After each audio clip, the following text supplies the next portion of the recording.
Hello बच्चों, आज की इस वीडियो में हम पॉलिटी के अनुसूची से 20 ऑब्जेक्टिव क्वेश्चन लेके आए हैं।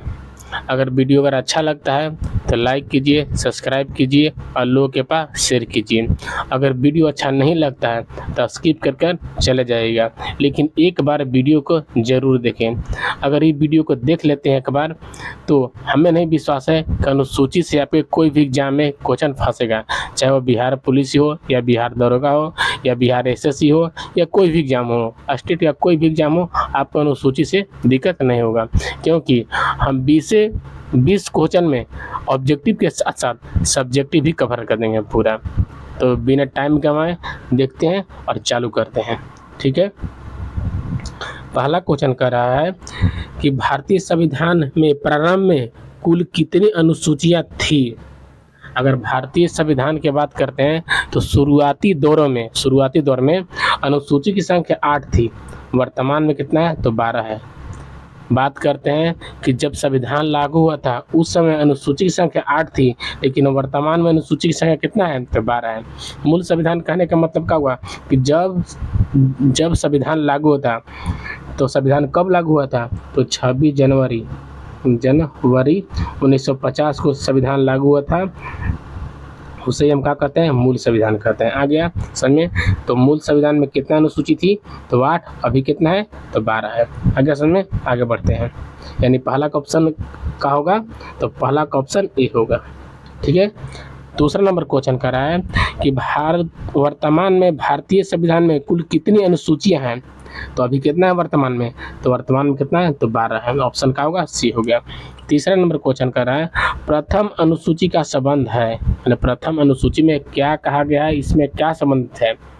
तो पहला अनुसूची के बारे में अगर बात करते हैं तो बस 2 मिनट के अंदर हम 8 अनुसूची बताते हैं और फिर 4 बता देंगे। ठीक है, देखिए पहला अनुसूची में कहा गया है कि भारत में 28 गो राज्य होगा, अब 8 गो केंद्र शासित प्रदेश हो गया है। यानी पहला अनुसूची में कहा गया है कि भारत में 28 गो राज्य है, अब 8 गो केंद्र शासित प्रदेश है।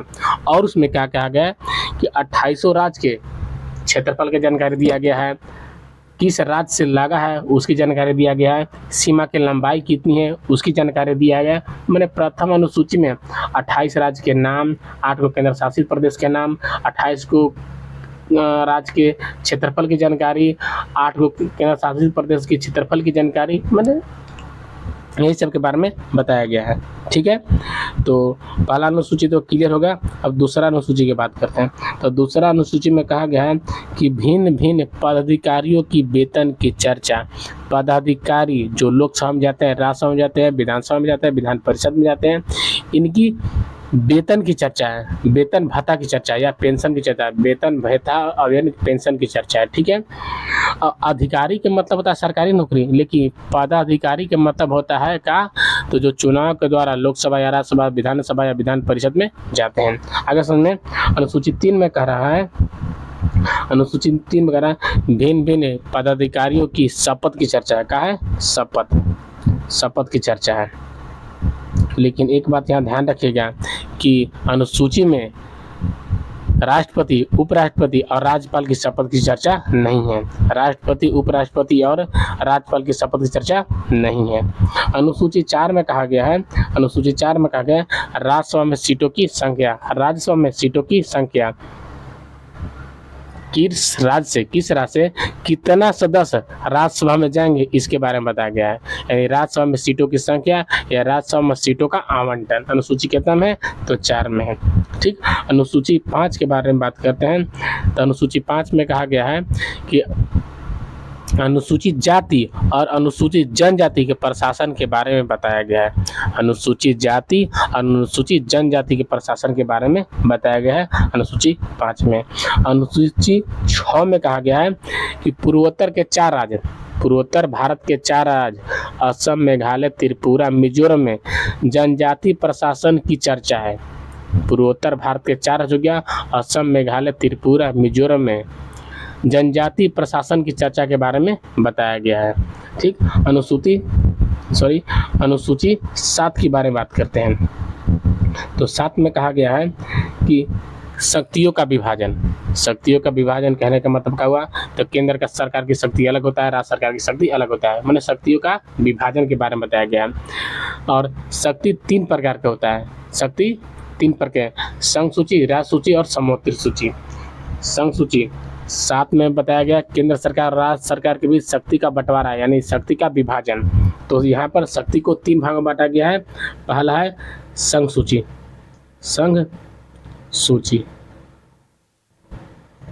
और दूसरा क्या है, तो दूसरा राज्य सूची, राज्य सूची, और तीसरा क्या है, तीसरा है समवर्ती सूची, समवर्ती सूची। क्या है तीसरा, समवर्ती सूची है। संघ सूची पर कानून बनाने का अधिकार केंद्र सरकार का होता है, किसका होता है, केंद्र सरकार का होता है, जबकि राज्य सूची पर कानून बनाने का अधिकार राज्य सरकार का होता है, और जबकि समवर्ती सूची पर कानून बनाने का अधिकार राज्य सरकार और केंद्र सरकार दोनों का होता है।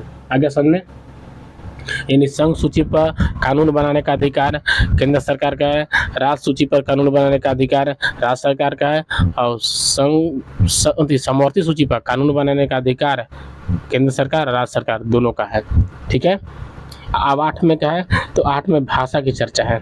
सूची 8 में क्या है, तो सूची 8 में भाषा के बारे में बताएं। भाषा, वर्तमान में भारत में कई गो भाषा बोला जाता है, 22 गो, लेकिन मूल संविधान में कई गो भाषा था, 14 गो भाषा था। मूल संविधान ने पूछा कि मूल संविधान में भाषा की संख्या कितनी थी, तो 14। वर्तमान में कितनी है, तो 22 गो भाषा भारत में बोला जाता है। ठीक है। अनुसूची 9 में कहा गया है, तो अनुसूची 9 में कहा गया है कि भूमि सुधार, कुछ भूमि सुधार के बारे में बताया गया। अनुसूची 10 में कहा गया है, तो अनुसूची 10 में कहा गया दल बदल के बारे में बताया गया है, यानी आप दल नहीं बदल सकते हैं। है भाजपा की सरकार किससे, अब आप जीत गए फिर कांग्रेस की सरकार में चला जाएगा, तो ऐसा नहीं किया जाएगा। ठीक है, ऐसा नहीं किया जाएगा। आगे समझें। अनुसूची 11 में क्या है, तो अनुसूची 11 में बताया गया है पंचायत के बारे में, पंचायत के बारे में बताया है। सही है। अनुसूची 12 में क्या है, तो अनुसूची 12 में नगर पालिका के बारे में बताया गया है, नगर पालिका के बारे में बताया गया है। आगे समझ में, 12 अनुसूची हम बता दी हैं। अब ऑब्जेक्टिव लगाइए, सब सही बनेगा। ठीक है।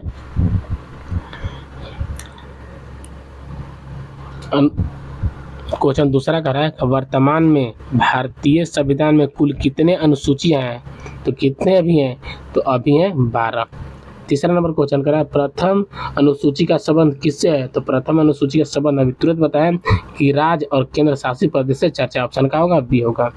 चौथा नंबर क्वेश्चन कर रहा है, दूसरा अनुसूची संबंधित है, तो दूसरा अनुसूची वेतन और भत्ता संबंधित है, वेतन और भत्ता से। तीसरा अनुसूची शपथ से चर्चा है, कुछ शपथ, तो पांचवा के ऑप्शन का होगा, ए होगा। छठा में कह रहा है कि चौथी अनुसूची किससे संबंधित है, तो चौथी अनुसूची में हम बताए हैं कि राज्यसभा में सीटों की संख्या, यानी ऑप्शन क्या होगा, तो ऑप्शन ए होगा। सही है। पांचवी अनुसूची का संबंध किससे है, तो पांचवी अनुसूची में बताया है कि अनुसूचित जाति और अनुसूचित जनजाति के प्रशासन के बारे में बताया गया, यानी ऑप्शन का होगा, ए होगा। सही है। छठी अनुसूची में बताया का कि पूर्वोत्तर भारत के 4 राज्य जिसमें असम, मेघालय, त्रिपुरा, मिजोरम में जनजाति क्षेत्र की चर्चा है। 8वां के भी क्या होगा, ए होगा। ठीक है। 7वां में शक्तियों का विभाजन, और शक्तियों का विभाजन क्या प्रकार से बांटा गया है, 3 प्रकार से, संघ सूची, राज्य सूची और समवर्ती सूची। 9वां के भी क्या होगा, ए होगा। 8वीं अनुसूची में कहा तो भाषा, तो 10वां क्वेश्चन का है, कह रहा है कि 8वीं अनुसूची संबंधित है, तो कुछ से भाषा से, यानी क्या होगा, ऑप्शन ए होगा। 9वीं अनुसूची संबंधित है किससे, तो भूमि सुधार, तो ऑप्शन का होगा, ए होगा। 10वीं अनुसूची दल बदल। 11वीं अनुसूची तो पंचायत, ऑप्शन का होगा। 12वीं अनुसूची संबंधित है, 14 नंबर क्वेश्चन कर रहा है कि 12वीं अनुसूची संबंधित है किससे है, तो आगे पढ़ते हैं कि संबंधित है से। 12वीं अनुसूची संबंधित किससे संबंधित है, तो नगर पालिका से, ऑप्शन का होगा, ए होगा। 15 नंबर क्वेश्चन कर रहा है कि 8वीं अनुसूची में वर्तमान में कितनी भाषाएं बोला जाता है, तो 8वीं अनुसूची में भाषा, वर्तमान में क्या भाषा बोला जाता है, तो 22 के बार भाषा बोला जाता है।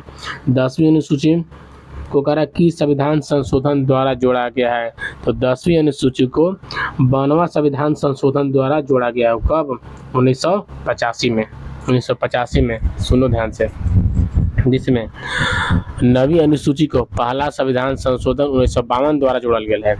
भूमि सुधार, पहले से अनुसूची संख्या 8 थी और वर्तमान में 12 है, तो नवा को कब जोड़ा गया है? तो नवा को पहला संविधान संशोधन 1952 द्वारा जोड़ल गेल है। और कोई जोड़ा गया तो भूमि सुधार। 10वीं अनुसूची को जोड़ा गया है 73वां संविधान संशोधन द्वारा। 52वां संविधान संशोधन 1985 के द्वारा 10वां अनुसूची जोड़ा गया है। 10वां अनुसूची को 52वां संविधान संशोधन 1985 के द्वारा जोड़ा गया है दल बदल। 11वीं अनुसूची को 73वां संविधान संशोधन द्वारा 1992 में जोड़ा गया है और 12वीं अनुसूची को 74वां संविधान संशोधन द्वारा 1992 या 93 में जोड़ा गया है। ठीक है, तो 17 नंबर क्वेश्चन कर रहा है कि 11वीं अनुसूची और 12वीं अनुसूची को किस संविधान संशोधन द्वारा जोड़ा गया है? तो ऑप्शन बी 73 और 74 द्वारा जोड़ा गया है। सही है। 18 नंबर क्वेश्चन कर रहा है कि 7वीं अनुसूची में कुल कितने अनुसूची थी? 7वीं अनुसूची में कुल कितने सूचियाँ थी? तो 3 सूचियाँ थी। 19 नंबर क्वेश्चन कर रहा है अनुसूचित क्षेत्र का प्रावधान किस अनुसूची से है? अनुसूचित जाति। तो 5वां मैंने बताया है कि 5वां में अनुसूचित जाति का संबंध। 20वां नंबर क्वेश्चन कर रहा है कि भारतीय संविधान में सबसे नई अनुसूची कौन है? नया। तो सबसे नया वाला कौन है? तो 12वां है। कौन है? 12वां। 20 का ऑप्शन का होगा सी होगा। आगे समझ में